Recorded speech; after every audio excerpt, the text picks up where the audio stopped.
Good morning friends, welcome to learn with Shipra. जैसे कि आप सभी जानते हैं कि हमने हिंदी ग्रामर की एक सीरीज स्टार्ट करी है। उसी में हमने आपको पिछले कुछ वीडियोस में बताया कि संधि क्या होती है और उसके कितने प्रकार होते हैं। तो संधि 3 प्रकार की होती हैं, स्वर संधि, व्यंजन संधि और विसर्ग संधि।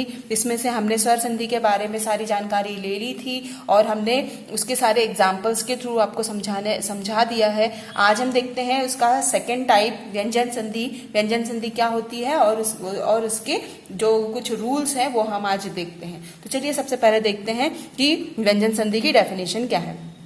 देखिए, किसी व्यंजन के बाद कोई स्वर या व्यंजन आने पर जो विकार उत्पन्न होता है उसे हम व्यंजन संधि कहते हैं। अगर आपको ये समझ में नहीं आया है तो आप वो उत्तर पद और पूर्व पद वाला जो डायग्राम मैंने आपको समझाया है वो आप जाकर देखिए, और ये जो बाद और पहले वाला जो वर्ड आता है वो उसको ध्यान से समझिए। इसमें देखिए, किसी व्यंजन के बाद मतलब कि अगर पूर्व पद में कोई व्यंजन है तो उसके बाद यदि कोई स्वर या व्यंजन आने पर आ जाए तो उससे जो विकार उत्पन्न होता है उसको हम क्या कहते हैं, व्यंजन संधि कहते हैं। अब इसमें जो कुछ रूल्स हैं, 4-5 रूल हैं, इसमें 6 रूल हैं, वो देखते हैं। तो पहला रूल देखते हैं क्या कहता है।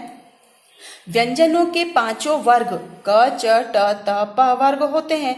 तो व्यंजनों के 5 वर्ग के पहले व्यंजन मतलब कि क वर्ग का पहला व्यंजन वर्ण कौन सा होगा, क ही होगा। चा का च, टा का ट, ता का ता, पा का पा होगा।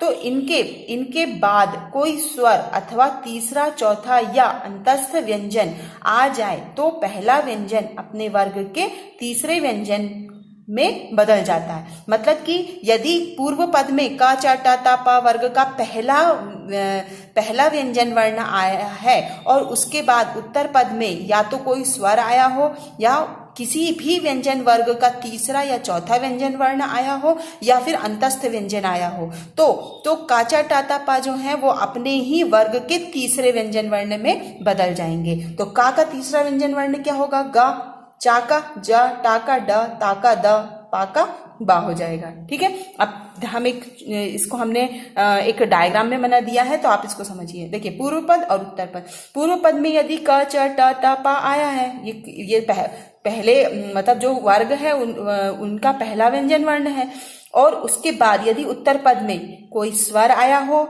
या किसी भी वर्ग का तीसरा, चौथा वर्ण आया हो या फिर अंतस्थ व्यंजन या र, ला, वा आया हो तो क, च, ट, त, प जो है वो अपने ही वर्ग के तीसरे वर्ण में बदल जाएगा। मतलब का गा में बदल जाएगा, चा जा में बदल जाएगा, टा डा में बदल जाएगा, ता दा में और पा बा में बदल जाएगा। एग्जाम्पल के थ्रू देखते हैं कि क्या है। तो देखिए, यहाँ पर हमने पूर्व पद में लिखा दिक और उत्तर पद में लिखा अंबर। तो दिक प्लस अंबर, यहाँ पे का निकला जैसा हमने ऊपर अभी समझा है। तो यहाँ पे का निकला, यहाँ पे इसके सामने क्या है, स्वर है, तो ये अपने ही वर्ग के तीसरे व्यंजन वर्ण में बदल जाएगा। तो का तीसरा व्यंजन वर्ण गा होता है। ये सब हलंत के साथ आएंगे। ये पूरे हलंत को आप बिल्कुल ध्यान से देखिएगा, क्योंकि एग्जाम्पल में कुछ भी दे सकता है, हलंत के साथ भी दे देता है, कभी कभी आधा ही देता है, कभी कुछ, मतलब मैं अभी आपको उसकी प्रैक्टिस भी करवाऊंगी तभी आप समझ लीजिए पूरा। तो यहाँ पे क्या निकल के आ जाएगा, अब का को हटाकर हम क्या लिखेंगे, दिग प्लस अंबर। तो यह हलंत जो है वो आ से कट जाएगा तो ये पूरा हो जाएगा, गा पूरा बन जाएगा। तो हमको किस फॉर्म में मिलेगा, दिगंबर। इसके कुछ और एग्जाम्पल देखिए। दिक प्लस गज, यहाँ पे का निकला, ये क्या है, ग क्या है, किसका वर्ग का तीसरा है, तीसरा व्यंजन वर्ण है। तो तब भी ये का किस में बदल जाएगा, अपने ही वर्ग के तीसरे वर्ण में बदल जाएगा।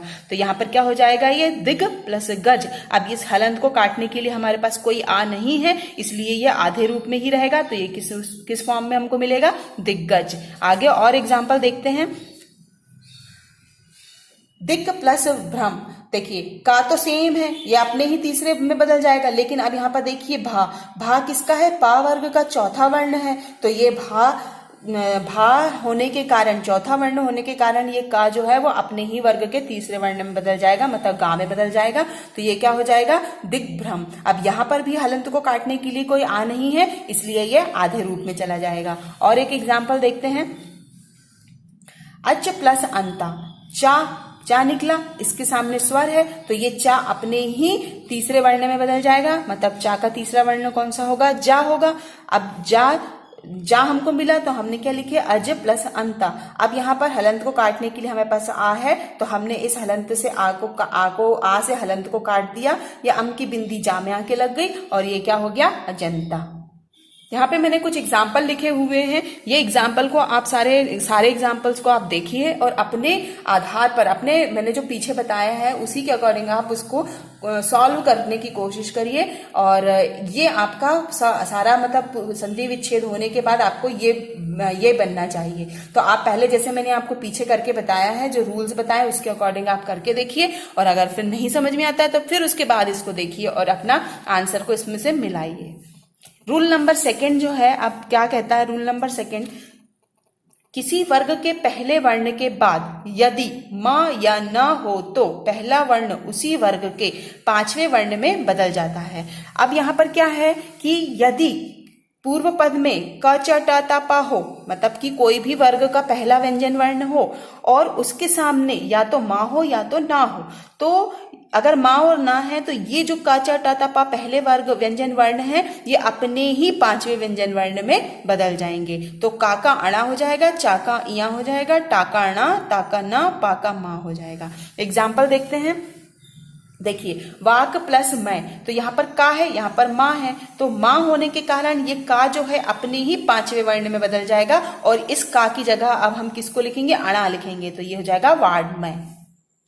इसी तरह और एग्जाम्पल, षट प्लस मास, तो यहां से टा है, यहाँ पे फिर से माँ आ गया तो ये टा अपने पांचवें वर्ण में बदल जाएगा, तो यहाँ पर ये णा हो जाएगा और क्या हो जाएगा, ये षण्मास। सत प्लस मार्ग, ता निकला, यहाँ पर माँ है तो ता अपने ही पांचवें व्यंजन वर्ण में बदल जाएगा, तो ये हो जाएगा सन्मार्ग। अब जो थर्ड रूल है वो देखते हैं। थर्ड रूल क्या है, थर्ड रूल में हमने आपको बताया है कि माँ के संबंध में कुछ नियम है, मतलब माँ से संबंधित दो नियम है, उसके आधार पर जो व्यंजन संधि है वो बनाई जाती है। तो देखिए, सबसे पहला जो माँ का नियम है वो क्या कहता है कि यदि माँ के बाद यदि क च ट त प वर्गों का कोई भी वर्ण आ जाए तो माँ के स्थान पर उसी वर्ग का पांचवा वर्ण या अनुस्वार हो जाता है। मतलब पांचवा वर्ण जो होता है वो सारे व्यंजन वर्ग का पांचवा वर्ण जो होता है वो अनुस्वार ही कहलाता है, बिंदी के रूप में ही हम लिखते हैं। तो एग्जाम्पल्स में देखते हैं, उसमें समझ में आएगा। सम प्लस कल्प, अब यहाँ पर माँ आया लेकिन यहाँ पर क आ गया, तो ये जो माँ है, ये माँ जो है ये का वर्ग का जो पांचवा व्यंजन वर्ण है उसी रूप में, अनुस्वार के रूप में सा में आके लग जाएगा, मतलब माँ के पहले वाले व्यंजन में आके लग जाएगा, तो ये यहाँ पर क्या हो जाएगा, संकल्प। इसी तरह सम प्लस जय, माँ है, यहाँ पर जा है, तो ये जो जा है ये किसका है, चा वर्ग का है, तो चा वर्ग का पांचवा व्यंजन वर्ण जो है वो अनुस्वार के रूप में सा में आके जुड़ जाएगा और माँ हट जाएगा, तो ये क्या हो जाएगा, संजय। इसी तरह सम प्लस पूर्ण, अब यहाँ पे पा आया, पा का पांचवा व्यंजन वर्ण क्या होता है, पा फा बा भा मा, तो ये माँ तो हट जाएगा, ये वो वाला माँ नहीं रहेगा। अब इसका पांचवा व्यंजन वर्ण जो है वो सा में अनुस्वार के रूप में आके जुड़ जाएगा और ये क्या हो जाएगा, संपूर्ण। इसी तरह सम प्लस तुष्टि, तो सा माँ है और यहाँ पर ता है, तो ये जो ता होने के कारण माँ जो है ता का ही पांचवा जो व्यंजन वर्ण आएगा वो सा में आके जुड़ जाएगा और ये क्या हो जाएगा, संतुष्टि। आई होप आपको समझ में आ रहा होगा, और अगर ना समझ में आए तो आप वीडियो को पॉज करके देखते जाइए और समझते जाइए। अगर आपने स्वर संधि अच्छे से समझी है तो ये आपको बहुत अच्छे से समझ में आ जाएगी। सम प्लस बोधन, तो माँ आया, यहाँ पर बा आया, अब ये पा फा बा का बा वर्ग का है, ये तो इसी पा वर्ग का पांचवा व्यंजन वर्ण जो है वो सा में अनुस्वार के रूप में जुड़ जाएगा और ये क्या हो जाएगा, संबोधन। और देख लेते हैं एग्जाम्पल एक और, सम प्लस देह, अब दा है यहाँ पर, तो ता था दा धा न इसका आखिरी पांचवा व्यंजन वर्ण होगा, तो वो सम में सा में जुड़ जाएगा अनुस्वार के रूप में और ये किस रूप में बदल जाएगा, संदेह। माँ का जो दूसरा नियम है वो देखते हैं क्या कहता है। माँ के बाद यदि य र ल व श स ह में से कोई एक वर्ण आ जाए तो माँ का अनुस्वार हो जाता है।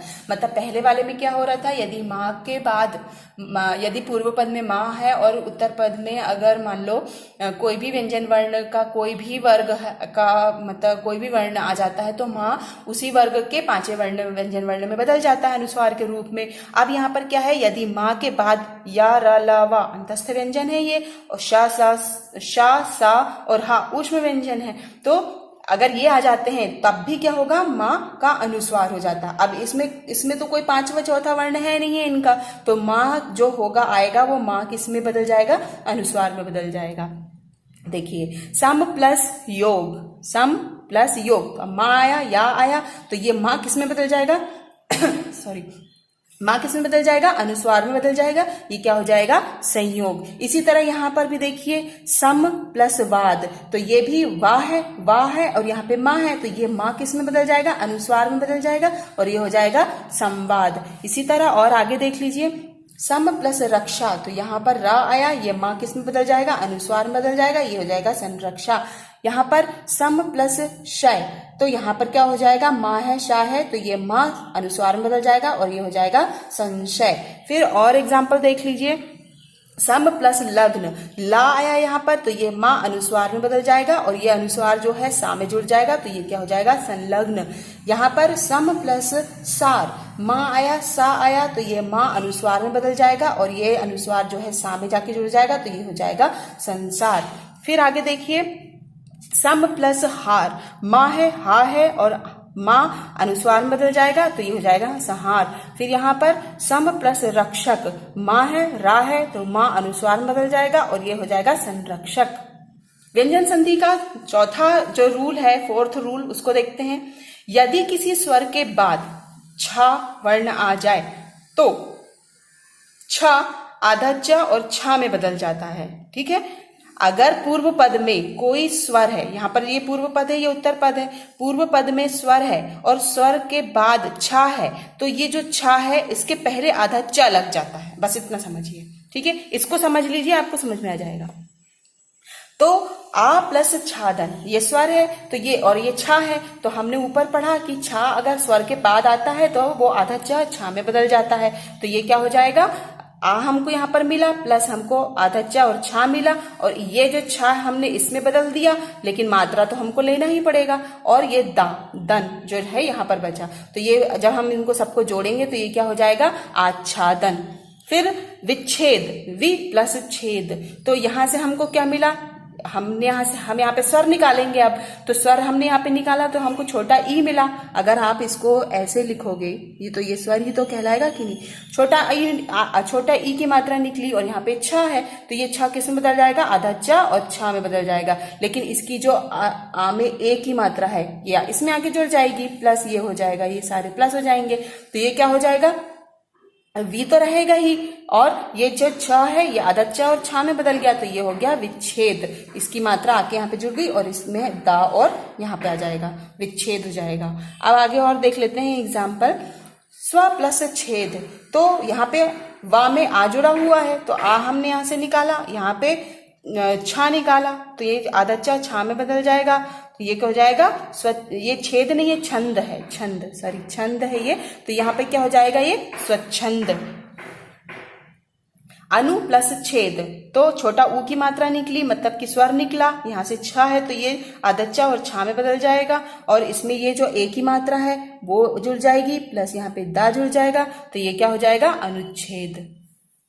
इसका पांचवा रूल देखते हैं। यदि सा के पहले छोटा अ या बड़ा आ के अतिरिक्त कोई स्वर हो तो सा का श षटकोण हो जाता है। देखिए कैसे, यदि बोल रहा है कि यदि सा के पहले, मतलब कि यदि उत्तर पद में सा है और उसके पहले यदि छोटा अ या बड़ा आ के अलावा के अतिरिक्त कोई स्वर है तो जो सा है वो सा षटकोण के सा में बदल जाएगा। देखिए यहाँ पे वी प्लस